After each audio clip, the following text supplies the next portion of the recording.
A while back, I got free from my office at 5 p.m. and started my journey back home. So I had a little time, so I thought I should pull out my mobile phone to see who has texted me on WhatsApp. Oh, it's my friend. He wanted to see me for a long while. I should probably see him. Let's check Facebook for a while. Oh, my favorite guy in Kashmir is coming to Islamabad to play live. Speaking of live, someone just went live on Instagram.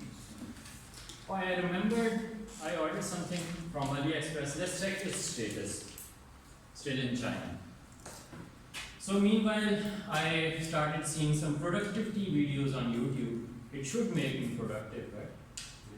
Well, my mind was going numb by this stage, having overused my mobile, so I said maybe a few songs could help, but I was fed up of the mobile, so I threw it away. Have you ever felt like throwing away your smartphone because of its overusage? How many of you have felt? Never. Never. That's a good sign there. My speech is done right here. So I am probably beyond this, but I have overused my mobile. My screen time was 4 hours, and it was not weekly, it was daily. I have tracked it. So, but let me tell you that these apps developers make so much interesting apps that you cannot put your mobile phone down. Sometimes it feels like. So let us look at the principles that these mobile phones developers use. What are these principles? Can anybody tell me? So I will tell you. These are the psychological principles that these apps use. Number 1 is uncomfortable emotions. Have you ever felt uncertain, insignificant, or bored? Many times. I felt like the same. But the apps developers know that we try to feel the same, and they no wonder that we turn to these apps when we are bored. Because these app developers have designed their apps in such a way. Similarly, novelty. It is our human nature to seek novelty in everything. Even if something is really interesting, if repeated, it gets boring. So now every time you pull down your refresh on Instagram, YouTube, and Facebook, something new comes up, and there is no limit. The content is being generated like that. Something new comes up, and it grabs your attention. And number 3 principle is consistency. If you have done something in the past, it is very likely that you will do something in the future as well. So what these apps do, that they give you incentive initially. It is free to use. It is this much lower cost, and once you get engaged, and then the cycle continues to prolong. So these are the principles. What are the features of these addictive apps? YouTube, Instagram. Number 1 feature is that they simulate human interaction. In the previous times, whenever we heard a ringtone, it means that somebody is trying to reach out to you to have a conversation with you. But now everything has a ringtone and notification. Now when you have friend request, you have a notification. Someone is going live. Someone has posted some random pictures. You get a notification.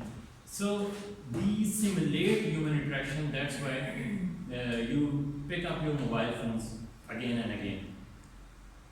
Secondly, there is a virtual profile of each and every one of you, far away, stored in a server. And that virtual profile knows more about yourself than you know about yourself. Probably know about yourself.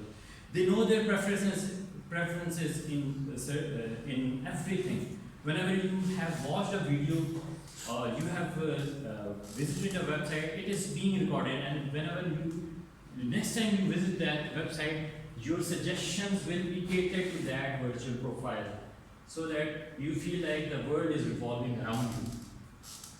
Number 3 feature, the primary colors used on these apps.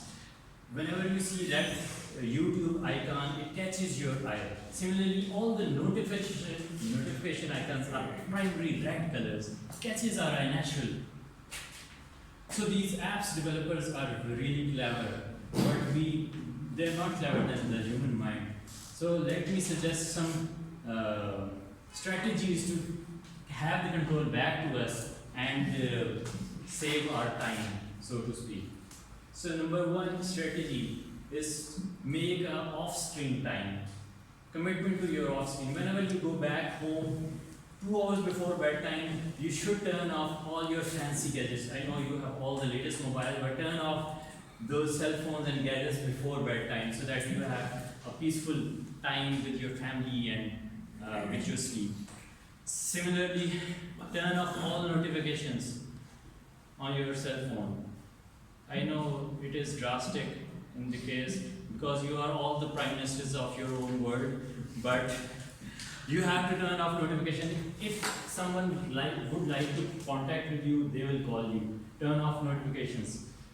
Similarly, there is a feature called grayscale. If you turn on that, you should get a feel of that black and white television of your earlier times. I know maybe only I am that old, but there was a black and white television in earlier times, and you will feel disengaged, you will feel bored from using the regular apps.